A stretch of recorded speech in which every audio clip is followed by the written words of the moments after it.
നമസ്കാരം. ഇറാൻ യുദ്ധത്തിനിടെ ഇറാഖിലെ ഇറാൻ അനുകൂല ഷിയ മിലിഷ്യ കേന്ദ്രങ്ങളെ ലക്ഷ്യമിട്ട് സൗദി അറേബ്യ ശക്തമായ വ്യോമാക്രമണം നടത്തിയതായി റിപ്പോർട്ടുകൾ പുറത്തുവരുന്നു.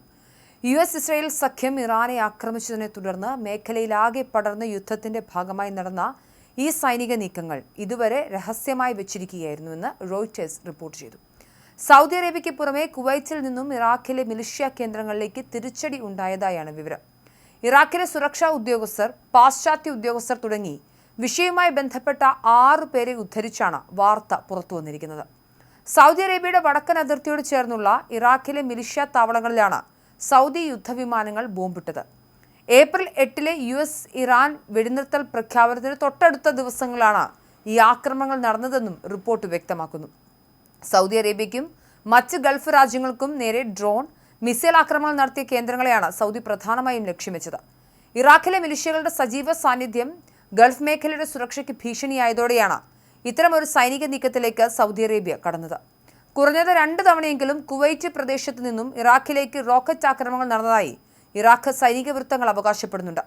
ഏപ്രിലിൽ തെക്കൻ ഇറാഖിലെ മിലിഷ്യ താവളങ്ങളിൽ നടന്ന ഇത്തരം ആക്രമണങ്ങളിൽ നിരവധി പോരാളികൾ കൊല്ലപ്പെടുകയും ഇറാൻ അനുകൂല ഗ്രൂപ്പായ കതൈബ്, ഹെസ്ബുള്ളയുടെ ആശയവിനിമയ കേന്ദ്രങ്ങളും ഡ്രോൺ പ്രവർത്തന കേന്ദ്രങ്ങളും തകരുകയും ചെയ്തു. എന്നാൽ ഈ റോക്കറ്റുകൾ കുവൈറ്റ് സൈന്യമാണോ അതോ അവിടെ വലിയ തോതിൽ താവളം അടിച്ചിട്ടുള്ള US സൈന്യമാണോ തൊട്ടടുത്തെന്ന കാര്യത്തിൽ വ്യക്തതയില്ല. വിഷയത്തിൽ പ്രതികരിക്കാൻ US സൈന്യമോ കുവൈറ്റ് ഇൻഫർമേഷൻ മന്ത്രാലയമോ ഇറാഖ് സർക്കാരോ ഇതുവരെ തയ്യാറായിട്ടില്ല. സമാധാനവും സുരക്ഷയുമാണ് തങ്ങൾ ആഗ്രഹിക്കുന്നതെന്ന് സൗദി വിദേശകാര്യ മന്ത്രാലയം ഔദ്യോഗികമായി പ്രതികരിച്ചെങ്കിലും ഇറാഖിലെ ആക്രമണങ്ങളെക്കുറിച്ച് നേരിട്ടുള്ള മറുപടി നൽകിയില്ല.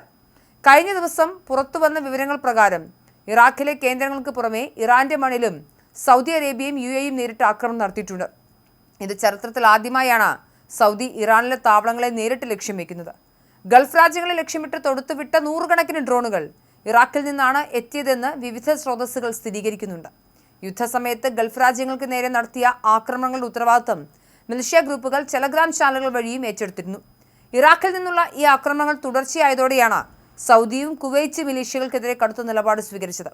ഇതിന്റെ ഭാഗമായി ഇറാഖ് പ്രതിനിധിയെ വിളിപ്പിച്ച് കുവൈറ്റ് 3 തവണ പ്രതിഷേധം അറിയിച്ചിരുന്നു. ഏപ്രിൽ 7-ന് ബസ്രയിലെ കുവൈറ്റ് കൗൺസുലേറ്റിന് നേരെ നടന്ന ആക്രമണത്തിലും കുവൈറ്റ് കടുത്ത പ്രതിഷേധത്തിലാണ്.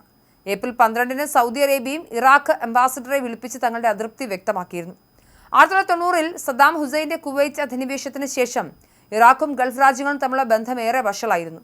പിന്നീട് 2003-ലെ അമേരിക്കൻ അധിനിവേശത്തിന് ശേഷം ഇറാഖിൽ ഇറാൻ അനുകൂല ഷിയ ഗ്രൂപ്പുകൾ ശക്തി പ്രാപിച്ചത് ഗൾഫ് രാജ്യങ്ങളുടെ ആശങ്കയും വർദ്ധിപ്പിച്ചു.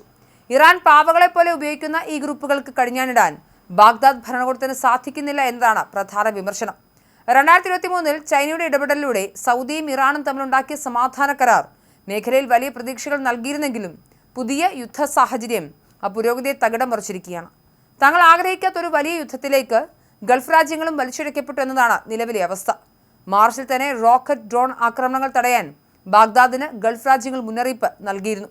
ഇതിനിടെ ചില ആക്രമണ ശ്രമങ്ങൾ ഇറാഖ് സൈന്യം തടയുകയും സൗദിയിലെ ഊർജ്ജ കേന്ദ്രങ്ങളെ ലക്ഷ്യം വെച്ചുള്ള റോക്കറ്റ് ലോഞ്ചറുകൾ പിടിച്ചെടുക്കുകയും ചെയ്തിരുന്നു. എന്നിരുന്നാലും ഇറാൻ അനുകൂല മിലിഷ്യകൾ ഇപ്പോഴും അതിർത്തികളിൽ ഡ്രോൺ നിരീക്ഷണം തുടരുകയാണ്.